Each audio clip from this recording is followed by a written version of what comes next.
Logo após a finalização dos resultados das urnas no último domingo, políticos e partidos começaram a se posicionar em apoio ao ex-presidente Lula ou ao presidente Bolsonaro para a disputa do segundo turno da eleição. Ainda ontem, o PDT de Ciro Gomes declarou apoio a Lula e também governadores como Ratinho Júnior e Romeu Zema anunciaram apoio a Bolsonaro. Para saber como está essa negociação de apoio aos candidatos à presidência, nós vamos até Brasília para a nossa conversa com a Camila Andrade. Camila, a gente já estava falando bastante sobre isso antes, porque é um assunto que está chamando bastante atenção aqui dos internautas pelo YouTube na nossa live. Como que está se desenhando esses apoios, essas manifestações aos dois concorrentes? Boa tarde para você, minha amiga, ao vivo de Brasília. Boa tarde, minha amiga. Boa tarde, Mark, todo mundo que está com a gente aqui no RN Opinião. Olha, esses primeiros dias pós-resultado do primeiro turno das eleições têm sido dias de tratativas. Hoje a gente já teve uma série de reuniões aqui no Palácio do Planalto, Bolsonaro com vários apoiadores, também Lula reunido com apoiadores, teve um almoço com Simone Tebet, o resultado acabou de sair, inclusive eles vão esperar realmente ter esses acordos bem amarrados antes de recomeçar essas viagens por todo o país. Vamos começar falando pelo Lula, então. Ontem, como você disse, ele já recebeu esse apoio formal de Ciro Gomes, que divulgou um vídeo ali nas redes sociais, mas evitou, inclusive, usar o nome de Lula, ele que fez uma série de ataques ao petista ao longo da campanha eleitoral. E hoje, então, agora há pouco, inclusive, o Lula sentou com Carlos Lupe, o presidente do PDT, formalizou esse apoio, ele que, inclusive, incorporou algumas das propostas que estavam previstas nessa proposta na campanha do governo, desse eventual governo do Ciro Gomes, a sua própria proposta de campanha, a sua própria proposta de governo, perdão. E durante o almoço ele teria se reunido com Simone Tebet, que já tinha dado um indicativo ontem de que faria esse apoio, mas pediu esse tempo e respeitou para que fizesse um anúncio oficial. Já havia essa tendência de que ela também apoiaria a campanha de Lula. O MDB liberou seus filiados para apoiar quem quisessem e Tebet fez um comunicado, como ela disse, ao povo brasileiro, em que reiterou as críticas que fez a ambos durante a campanha, mas disse, depois de criticar principalmente o pedido de voto útil de Lula nessa reta final do primeiro turno, que votaria nele porque reconhece nele um candidato que respeita a democracia e a Constituição, que ela não reconhece no presidente Bolsonaro. Apesar desses apoios todos, o presidente Bolsonaro tem conseguido mais espaço e avançado mais em apoios nos estados. Isso porque desde ontem ele já teve alguns anúncios importantes, como o que você destacou, viu, Bia, que é o do governador reeleito no estado de Minas Gerais, o Romeu Zema, e também de Cláudio Castro, ambos que já são no Rio de Janeiro, né, ambos que já são apoiadores de Bolsonaro desde as eleições de 2018. Mas por que, por exemplo, o Zema é muito importante para o Bolsonaro? Porque a gente está falando de um estado que é considerado, né, muito importante quando a gente fala de eleições, tem que ganhar em Minas para conseguir ganhar a campanha no país como um todo, se criou esse mito, e por lá teve muito voto casado de Zema com Lula.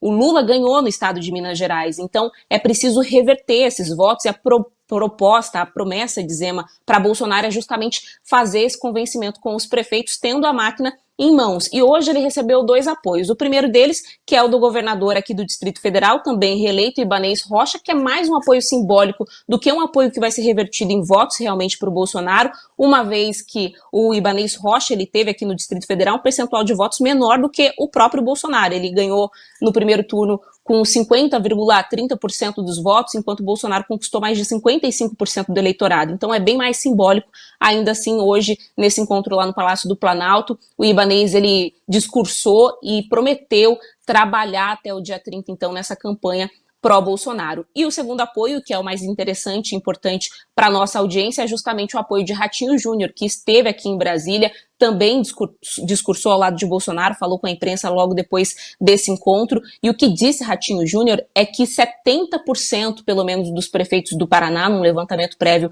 feito pelo governo do estado, vão apoiar Bolsonaro. Vale lembrar que o Paraná é um estado, digamos que antipetista, pelo menos desde 2006, e em especial por ter sido o estado que abrigou a Lava Jato, tem esse sentimento muito forte contra o PT. Bolsonaro também ganhou de uma forma bastante expressiva aí no estado, mas vale a gente destacar que Ratinho Júnior teve quase 70% dos votos, então aí também há essa expectativa de que possa haver essa reversão de votos que é importante para Bolsonaro, uma vez que ele perdeu ali numa diferença de pontos de 4% para Lula nesse primeiro turno. Vamos ouvir inclusive um trechinho do que disse o Ratinho Júnior.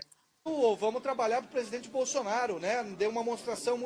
Foi uma demonstração muito clara que as pesquisas...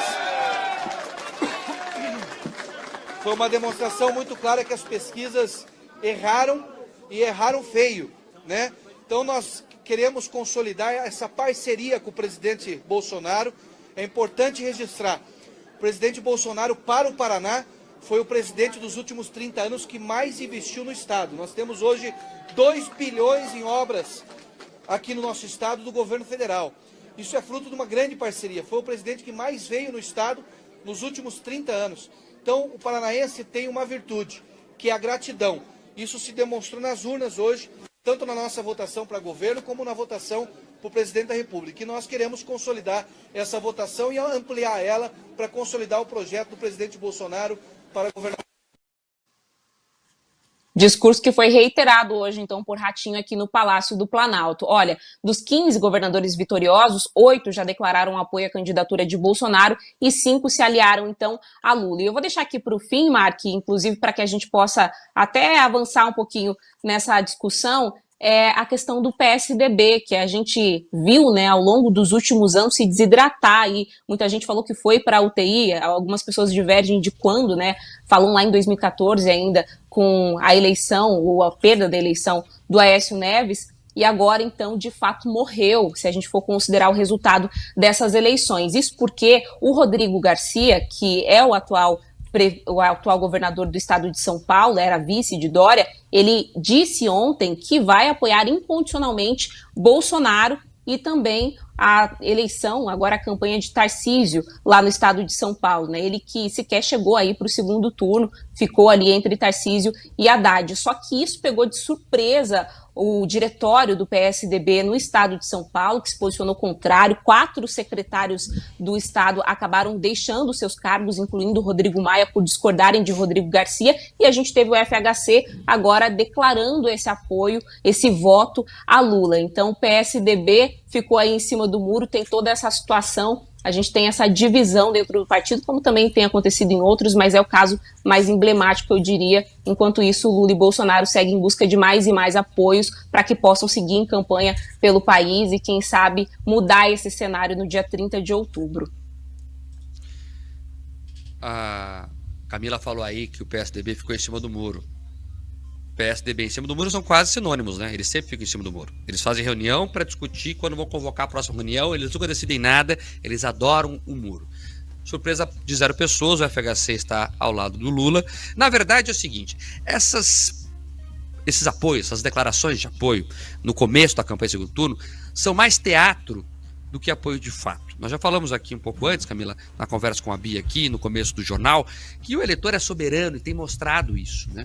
Vários candidatos aí que contavam com a transferência de votos não conseguiram sucesso eleitoral, inclusive, né? Então, o eleitor, ele sabe separar muito bem as coisas. Claro que ajuda, mas não define, né? Todo mundo sabia que a Simone Tebet, que vai tentar ser ministra do Lula ali na frente, escreva, se o Lula ganhar a eleição, a Simone Tebet vai tentar ser ministra. Então, ela está mais preocupada com o cargo que ela vai ganhar na frente do que com qualquer outra coisa. Então, pelo discurso da Simone Tebet, todo mundo já sabia que ela era mais pró-Lula. Só que o partido dela não vai totalmente nisso. Já há uma bancada ali do MDB mineiro que já falou que quer apoiar o Bolsonaro, né? Tinha gente do MDB que já estava com o Lula desde o primeiro turno, não estava com ela, como o caso da bancada do MDB lá do Nordeste, o Renan Calheiros, Janice Oliveira e aquela turma lá de cima. E a mesma coisa acontece com o Bolsonaro, né? Os governadores aí estão declarando apoio, mas estão reiterando os apoios, porque eles já estavam com o Bolsonaro. O que muda nesse caso específico? É porque, em tese, os governadores antes estavam preocupados com as próprias campanhas.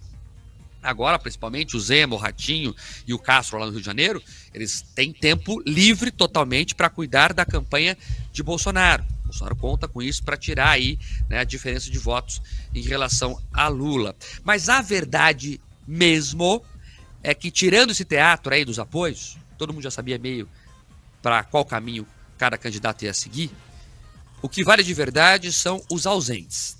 Esse é o ouro da campanha do segundo turno e as duas candidaturas estão imbuídas de conquistar quem não foi para a urna. Estão falando aí de 30 milhões de votos. É isso que pode definir as eleições. o Lula tem hoje 6 milhões de votos à frente de Bolsonaro, então quer dizer que o Bolsonaro tem que fazer pelo menos 7 milhões e meio para garantir uma vitória em cima do Lula. Então, esse é o desafio e é por isso que eles vão correr agora atrás dos ausentes. É eles que podem mudar a eleição. A Camila falou aí, lembrou bem que o Paraná é estado conservador. Eu estou aqui em Cascavel, Camila. Até peguei a votação do Bolsonaro aqui na cidade. O Bolsonaro teve 60% dos votos aqui contra 30% do voto do Lula. Então isso se repetiu em várias cidades do interior do estado. O público do Paraná ele tem historicamente uma rejeição ao PT. O PT nunca conseguiu ganhar o governo do Paraná.